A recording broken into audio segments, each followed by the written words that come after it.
5 astuces pour réussir son tri sélectif.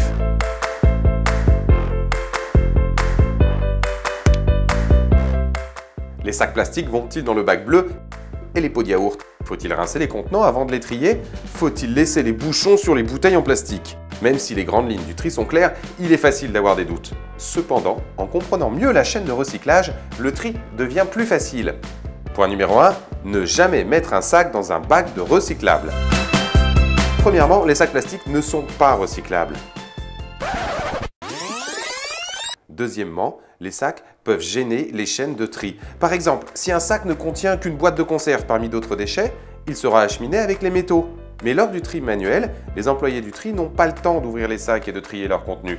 Les déchets seront donc incinérés et non recyclés. La bonne attitude avec les sacs en plastique, c'est de les jeter en vrac dans des bacs collectifs.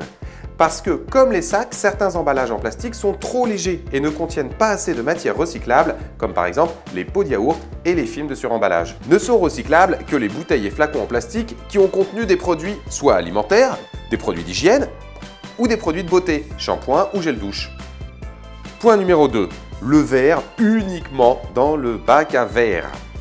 Les agents en charge de la collecte peuvent se blesser en manipulant le verre cassé.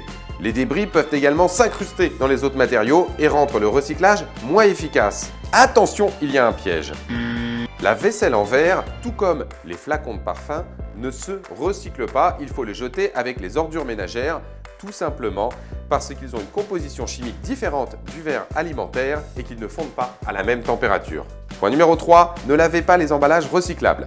Il suffit simplement de bien les vider pour éviter qu'ils ne salissent les autres déchets. Laver les emballages nécessite d'utiliser de l'eau qu'il faudra ensuite traiter, ce qui n'est pas du tout écologique. Point numéro 4, compressez vos emballages recyclables pour réduire le volume, en particulier les bouteilles plastiques. Les bacs de tri sont ainsi moins rapidement remplis et il faudra moins de camions pour les acheminer. Point numéro 5, laissez les bouchons en plastique sur les bouteilles et flacons. Il est inutile de séparer bouchons et bouteilles, ils appartiennent au même groupe de recyclage. De plus, cela permet de garder les bacs propres dans le cas où il restera un peu de liquide dans un flacon. Merci d'avoir suivi cette vidéo et à bientôt pour de nouvelles astuces.